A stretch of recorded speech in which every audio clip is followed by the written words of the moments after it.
Hey everybody, it's Brock and we got a brand new episode of All About. Today, we're going to check out 10 fish in the saltwater hobby might get overlooked, but boy do they bring some great personalities and looks to your tank. Let's check out some that you might not have seen before or are missing out on adding the cherry on top to your saltwater tank. At number 1, we have the Spotted Mandarin Goby. I never see this one get the love it deserves because of its way more popular cousin, the green Mandarin Goby. With the spotted, you get a lot of color in a small package. Spotted Mandarin only grows to about 3 inches, and the pattern over its body is something you cannot find on any other fish. It's covered in these black circles that are highlighted with greens, blues, yellows, and oranges that are a treat to see. It's rare you find many saltwater fish that have spots with this much detail on them. They roam around the tank with a hovering and bouncing motion across the rocks looking for copepods to snack on, almost resembling a hummingbird looking for its next flower. They are very peaceful and like to stay close to the rock work. I'd recommend putting them in at least a 30-gallon with peaceful tank mates. While mandarins tend to come with a difficult care level, you can create a great home for them by having a tank that has some season to it, 6 months or so, and a strong copepod population either from dosing them yourselves or growing them in a refugium to keep the amount of copepods high. Spotted mandarins are also captive bred, usually coming with a price around $100, and the wild caught specimens for around $50. Captive bred ones are usually much hardier and can be fed things outside of live copepods like pellets and mysis shrimp. Some of the happiest mandarins are housed in reef tanks. At number 2, we have the geometric hawkfish, or pygmy perchlet. This fish comes with a lot of attitude in a small package. The geometric hawkfish only grows to be about 3 inches, making it perfect for smaller reef setups. What makes this fish stand out is its patterns of red, orange, and white geometric lines that crisscross over its body like a maze, giving it that distinctive look that inspired its name. These bold markings combined with its bright red eyes make it look like a tiny predator ready for some action. You'll see them perching on live rock and coral branches, sitting perfectly still as they scan the tank looking for their next meal. Despite their small size, they're full of personality and will quickly become one of the most interactive fish in your tank. They are semi-aggressive and may pick on smaller fish or shrimp, so I'd recommend putting them in at least a 30-gallon with tank mates that can hold their own. They're actually pretty hardy and easy to care for once established, readily accepting frozen foods like mysis and brine shrimp, and they'll even take pellets with some training. Geometric hawkfish are wild caught, typically run between $40 to $80 depending on the size and the qualities of their color. Some of the happiest geometric hawkfish are housed in reef tanks with plenty of perching spots where they can display their quirky personalities. At number 3, we have the Picasso triggerfish. This fish is often overshadowed by other triggerfish species, but it brings an artistic flair that truly lives up to its name. The Picasso triggerfish can grow to be about 10 inches, so they need some room to roam. I'd recommend a 6-foot tank by adulthood, which is usually 120 gallons or so. What makes this fish absolutely stunning is the abstract pattern of blues, yellows, blacks, and whites that streak across its body in bold, brush-like strokes, almost like someone took a paintbrush and created a masterpiece right on the fish itself. They have those bright blue and yellow accents around their face and a distinctive black stripe that runs through their eyes, giving them an unmistakable appearance. These fish are incredibly intelligent and curious, constantly exploring every corner of the tank, rearranging rock work to suit their preferences, almost like an interior designer who's never satisfied with the current layout. They'll often come right up to the glass to interact with you and have been known to recognize their owners. They are semi-aggressive, too aggressive, and can be territorial, so I'd recommend putting them in a tank with semi-aggressive fish that can handle their personality. Picasso triggers are actually quite hardy and easy to feed, accepting pretty much anything you offer, including pellets, frozen food, nori sheets, and though they do have powerful teeth, they can crush snails and crabs, so inverts are definitely off the compatibility list. Give them some frozen clams on a half shell, you won't regret it. They typically run $45 for juveniles, and upwards of $90 or more depending on the adult sizes. And they are wild-caught fish. Some of the happiest Picasso triggers are housed in fish-only with live rock tanks, where they can be the center of attention and show off that bold personality. At number 4, we have the Saddle Valentini puffer. The blue spotted puffer was always everyone's favorite at the shop because of their incredible coloration, but right beside it was another sharp-nosed puffer that was packed with charm and character, great for beginners. The Saddle Valentini puffer grows to about 4 inches, making it one of the smaller puffers available for the home aquarium. What makes this fish so visually appealing is the combination of white and tan coloring with 4 distinct black saddles marking across its back, along with a vibrant blue and yellow lines that radiate from around its eye, like a starburst pattern. Contrast between these bold saddles and intricate facial markings give them the look that's both elegant and playful. They move through the tank with slow, deliberate swimming styles, using their pectoral fins like little propellers as they investigate every nook and cranny, almost like a helicopter pilot carefully maneuvering through tight spaces. They're incredibly curious and will follow you around the tank, often begging for food with their big, expressive eyes. They are semi-aggressive and have a beak-like mouth that can nip at fins or crunch on inverts, so I'd recommend putting them in at least a 30-gallon tank with peaceful to semi-aggressive tank mates, and avoid any snails, crabs, or shrimp you might want to keep. Valentini puffers are pretty hardy once acclimated and will readily eat frozen food like mysis shrimp, krill, and clams, which help their ever-growing teeth worn down naturally. They typically run between $50 to $100, with most being wild-caught specimens. Some of the happiest saddle Valentini puffers are housed in reef tanks without invert, where they have plenty of rock formations to explore and can showcase their curious and entertaining personalities. Be aware that they are known to nipping at corals, especially SPS. If you've been a fan of my show, you've seen me house blue spots and white spots in my coral tanks and did not run into many issues, but I usually have LPS and leathers in my tank. I did keep hermits and snails in the tank, but even with sharp-nosed puffers having a full belly, they would eventually get to the inverts. Just meant I had to do some restocking and cleanup crews after the puffer had some live foods to enjoy. At number 5, we have the zebra barred dartfish, or we always called them in the shop, bar gobies. This stunning fish often gets overlooked in favor of more common red firefish, but it deserves way more recognition.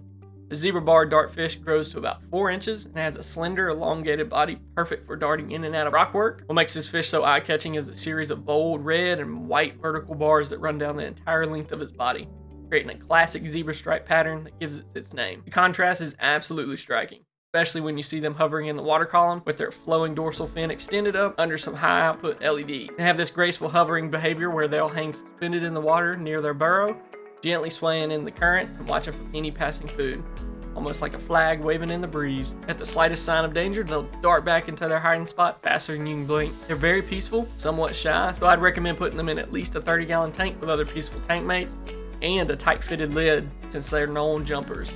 Now that I mention that, I recommend a lid for that hawk too. Bar gobies are pretty easy to care for and will readily accept frozen food like mysis shrimp, brine shrimp, pellets, and flakes. They do best when they're kept in pairs or small groups if you have the space. This especially helps with their shyness.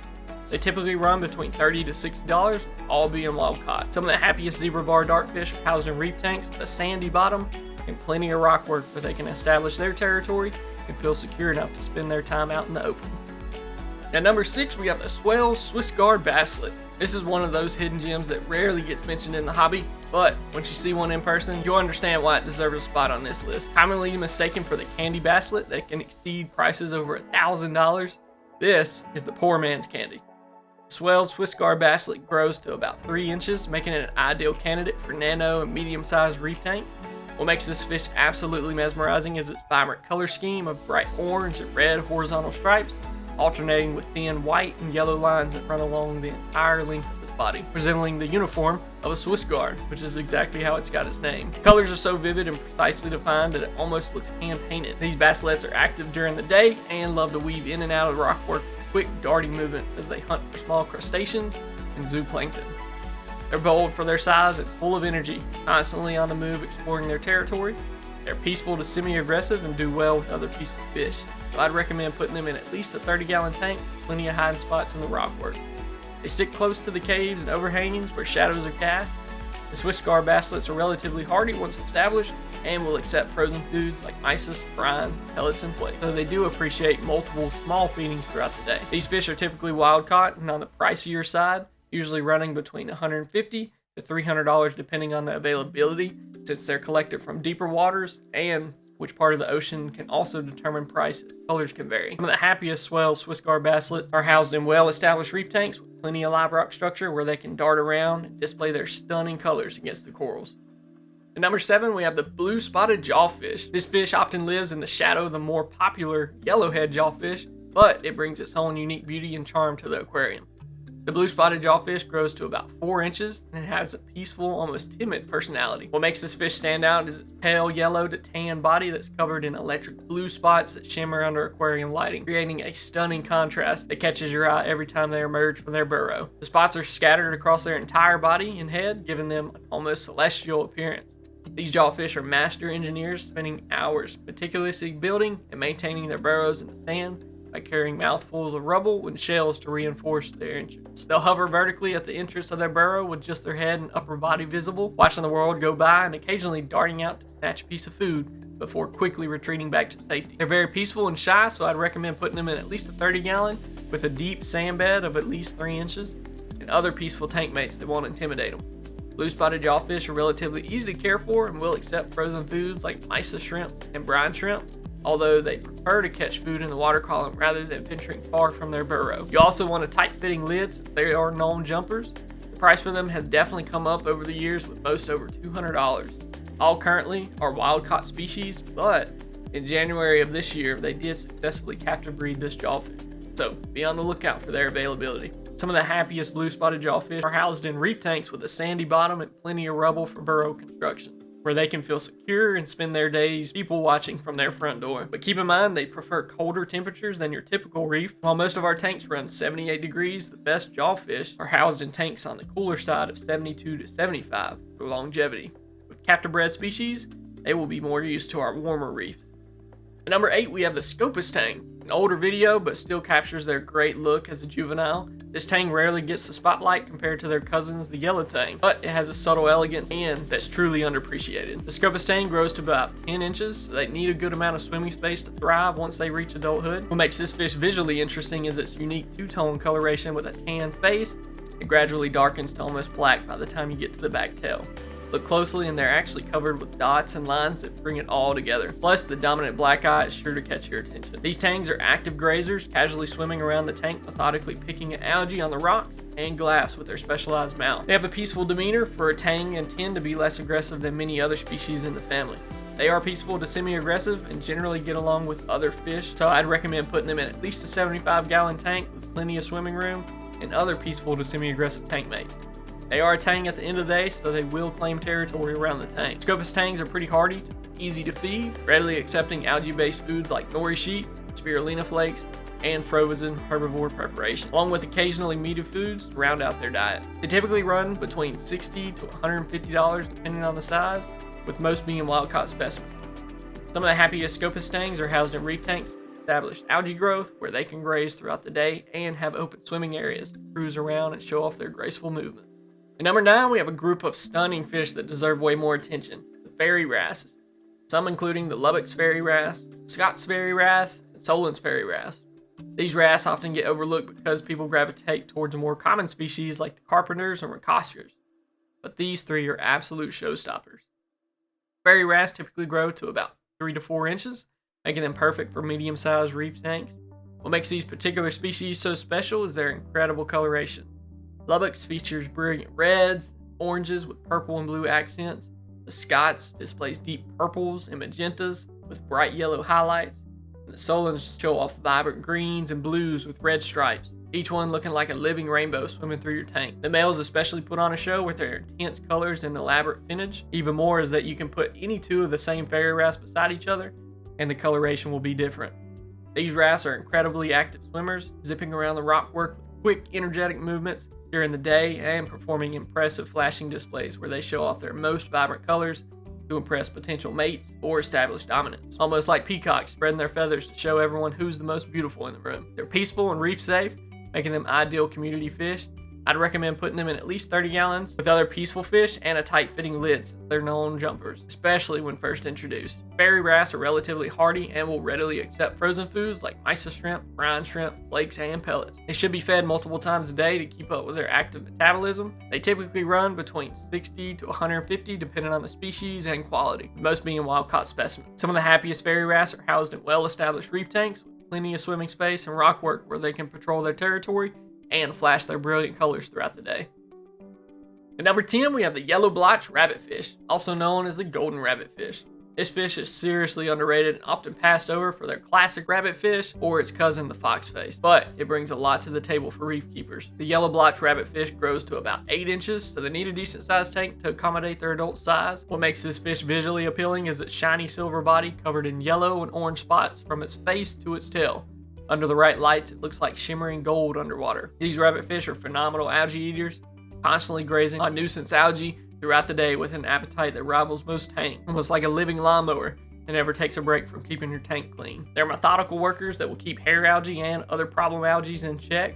They are peaceful and generally get along well with most tank mates, so I'd recommend putting them in at least 75 gallons as a juvenile, but moving up into a 120 with 6 feet of length as an adult with other peaceful to semi-aggressive fish. One important note is rabbitfish have venomous spines on their dorsal and anal fins that can deliver a painful sting if you're not careful. So always use caution during tank maintenance. Yellow blotch rabbitfish are hardy, easy to feed, accepting algae-based foods like nori sheets, spirulina, and herbivore pellets, along with occasional meaty foods. We typically run between $40 to $100, with most being wild-caught specimens, but captive bred specimens are becoming more and more readily available from places like ORA and Biota Group. Some of the happiest yellow blotch rabbitfish are housed in reef tanks with plenty of live rock covered in algae, where they can graze all day and contribute to maintaining a clean, healthy environment. There you have it, my top 10 most underrated saltwater fish. From the intricate patterns of the Spotted Mandarin Goby to the hard-working yellow blotch rabbitfish, each of these fish brings something special to the aquarium that often gets overlooked. Whether you're looking for vibrant colors, fascinating behaviors, or just a fish with a ton of personality, these underrated species deserve a second look. So next time you're at your local fish store or browsing online, consider getting one of these fish. You might just find your new favorite. If you enjoyed this video, make sure to hit that like button, subscribe for more all about episodes, and drop a comment below. Let me know which fish caught your eye, or if there's an underrated species you think I missed, we can add it to part 2. Stay safe, be kind, and I'll see y'all later. Happy holidays, everybody.